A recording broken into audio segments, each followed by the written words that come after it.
Queria aproveitar que eu imagino que o Paulo tem uma posição bem firme com relação a isso e perguntar para ele sobre a situação do Deltan Dallagnol, se ele entende como correta a indenização estipulada pelo STJ, não só com relação a valor, mas o teor da decisão em si. Se você, eu sei mais ou menos qual é a sua resposta, mas acho legal para a gente fazer um debate bom aqui. É muito bom. Em primeiro lugar, que ótimo estar aqui com você, Marcos. Muito tempo que a gente está tentando estar junto, a gente já se fala sempre. Bacana estar aqui com você. Você tem feito um trabalho espetacular, uma ótima aquisição para a Jovem Pan. Como você antecipou aí um pouco antes do intervalo, o meu posicionamento em relação ao Dallagnol é que eu considero as duas coisas verdadeiras. Primeiro, que o Lula é um bandido que saqueou o Brasil. E segundo, que sim, a condenação do Dallagnol foi justa no mérito e baixa no valor. Ainda é muito barato você difamar as pessoas no Brasil. Então, deixa eu explicar mais ou menos a minha lógica por trás disso, tá? Em primeiro lugar, não interessa se o Lula é culpado ou inocente para esta questão. Naquele momento onde o Dallagnol fez a apresentação, o Lula era inocente. Estavam apresentando uma denúncia, porque, portanto, sequer tinha sido aceita, se eu não me engano, pelo juiz, né? Pelo Sérgio Moro, no caso. Eles estavam apresentando uma denúncia. Então, do ponto de vista prático, o Lula era absolutamente inocente do ponto de vista penal. Então, você tem uma figura que é um procurador que goza de certa fé pública, fazendo uma apresentação. E essa apresentação, primeiro, eu sou contra haver apresentação, tá? Eu acho que procurador, ele tem que ser, assim como juiz, e você estava falando muito bem do caso do Barroso agora há pouco, essas pessoas, elas têm um papel institucional. O papel delas não é de agente político. Então, elas têm que limitar a sua manifestação aonde? Aos autos. Então, nos autos ele fala o que tem que falar do ponto de vista técnico. Não é para fazer adjetivação, não é para ele dar a opinião dele, não é para ele dizer o que ele acha, o que ele não acha. Por que esses caras fazem isso? Tá? E aí, isso é que é importante nessa história. Por que esses caras fizeram isso? E não fizeram só no caso do Lula, isso é importante dizer. Eles fizeram ao longo de toda a Lava Jato. Toda a Lava Jato. Fizeram por dois motivos. Primeiro, porque eles conseguiam, com isso, manipular a opinião pública em favor dos objetivos que eles tinham no processo, tá? Manipulavam a opinião pública para a opinião pública ficar favorável a eles. E com isso, a pressão popular ser grande e os juízes acatarem os pedidos que eles fizessem. Não estou falando só do juiz Sérgio Moro, que já estava em conluio com o Dallagnol, já era a mesma coisa. Eu estou falando dos juízes das instâncias superiores. Quem está dizendo isso não sou eu. Quem está dizendo isso são eles mesmos, em todos os diálogos vazados entre eles nos grupos de procuradores. Ahá, o faquinha é nosso.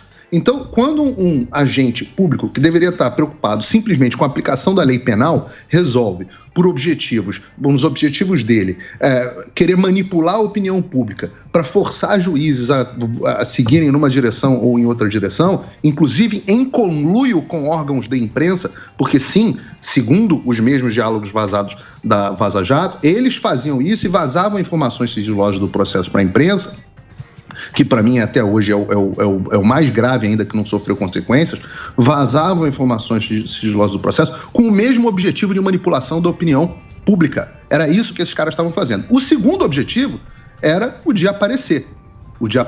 Com que objetivo final? Bom, um deles, palestras aí muito bem remuneradas, aliás, rapidinho, com palestra o Dallagnol paga esses 75 mil reais aí, que é uma quantia irrisória para o tamanho da difamação que ele fez. Em última instância, consequências políticas, né? O Dallagnol, eu não sei se de fato será, mas é pré-candidato a deputado federal. O Sérgio Moro, o outro que gostava de aparecer, é pré-candidato a presidente. E isso precisa acabar no Brasil. Então, mas isso aí é a narrativa do Lula. O Lula dá essa narrativa. Ele deu essa narrativa. Mas você não acha? Tudo bem. Não, mas não interessa a narrativa, interessam os fatos. Então, beleza. Eu concordo com você. Eu não sou defensor do Lula, não sou defensor do Bolsonaro. Sim. Isso para mim não é uma questão eleitoral. A eleição vai passar e a questão institucional fica. Tá. Lula e Bolsonaro vão passar. Não pode haver agentes públicos difamando alguém, usando a fé pública para difamar alguém com objetivos alheios. Esses caras só tem que ter um trabalho: aplicação da lei penal. Ele é pago para isso. Sim, eu concordo com você. Eu concordo com você, mas hoje em dia você vê, por exemplo, o Zelensky usando rede. usando rede social.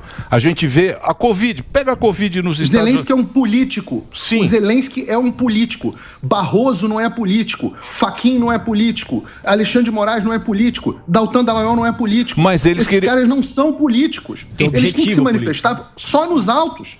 Então, você acha que tem objetivo político aí? Eu não vou responder a você, vou perguntar a você. Algum deles é candidato a algum cargo político? Sim, então é a narrativa do Lula. Mas eu não, independente de ser a narrativa do Lula, toda mentira da esquerda, ela é construída em cima de verdades. Porque a mentira por si só, ela desmorona. Eles precisam ter alguma coisa verdadeira para construir a mentira deles em cima desse alicerce verdadeiro. Só tem um ponto que eu queria falar aqui. Operação politizada, era uma operação politizada. Eu concordo com a análise do Paulo. É por isso que eu falei, eu fiz um tweet falando, olha, dá para criticar o Deltan Dallagnol e dá para isso ser um elemento de discussão e de debate no âmbito jurídico. Existe muito abuso de poder e de autoridade por parte dos membros do Ministério Público estadual e federal. Isso a gente vê todos os dias aqui no Brasil. O que prefeito de interior sofre na mão do MP, você não tem ideia, Emílio. Assim, é ação constantemente e toda hora utilizada em detrimento de várias figuras políticas que são criminalizadas de maneira totalmente responsável pelo MP. Então, isso existe e eu concordo com o Paulo. Eu discordo do teor da decisão. Eu não acho que o fundamento jurídico apresentado pelo Salomão e que os outros ministros acompanharam é suficiente. Então, nesse ponto específico, esse foi o meu ponto só. O caso do ex-presidente Lula é um caso espetacular. É um caso que envolveria...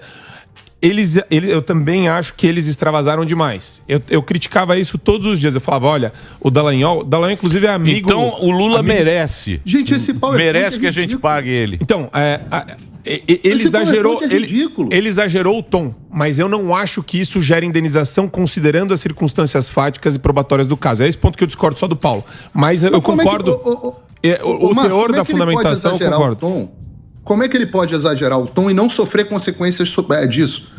A gente quer viver numa sociedade onde procuradores elegem pessoas que eles podem destruir a reputação da pessoa. Eu não estou preocupado com o Lula, eu estou preocupado com a instituição. Procurador precisa sofrer consequências. Não existe nenhum trabalho onde você erre e destrua a vida de uma pessoa e você não sofre as consequências. Não pode procurador ser o único que faz isso, assim como não pode juiz. Não pode o Alexandre de Moraes destruir a vida do Alan dos Santos e não sofrer consequências. Exato, é o que o Nassim Taleb fala. Tem que ter skin in the game. Você tem que ter a bunda na reta. Se você errar, você precisa sofrer as consequências. Mas esse ponto eu concordo. É indiscutível que o Dallagnol errou. Então, é isso que fica para mim ainda sujeito a um grau de subjetividade maior, porque é um caso muito emblemático e paradigmático para a própria jurisprudência. É uma operação que foi muito grande, acho que a operação errou em vários pontos, a Operação Lava Jato. Muitas fases de operação também. Tava na cara que ela ia perder fôlego em algum momento. Então, quer dizer, você é da advocacia. Então você concorda agora que uma fruta podre, a árvore está... condenada. Então o Lula é um santo. Inocente. É um santo. Lula é não culpado. O que a Constituição fala, Pera lá. Presunção de inocência. Se existe... A Constituição fala presunção de inocência. Calma. Se existe uma fruta podre, a árvore está... Tem que tirar. Então Lula é inocente. Presunção de inocência é um princípio constitucional. Não vem não, doutor. Sim. Não vem me engabelar. Já chega o Samidana aqui que me engana com os números. Juridicamente, agora o cara vai vir com... Presunção de inocência é um princípio constitucional, presume-se inocente. Se o processo está errado, se a gente está falando aqui que o processo está errado, o Lula é inocente. A questão é a manobra. E o Dallagnol e o Moro que é a manobra que foi utilizada, mas o processo extinto, exatamente, Lula inocente. Isso. É isso aí.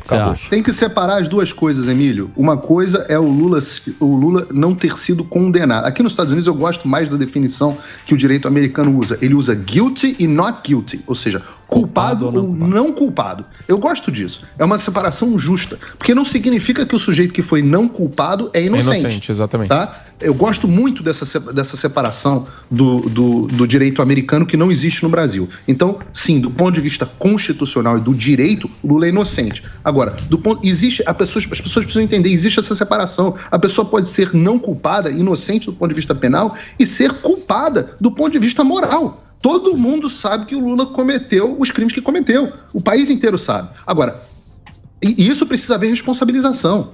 O Lula está solto por causa de cagada no processo feita justamente pelo Dr. Dallagnol, pelo Sérgio Moro.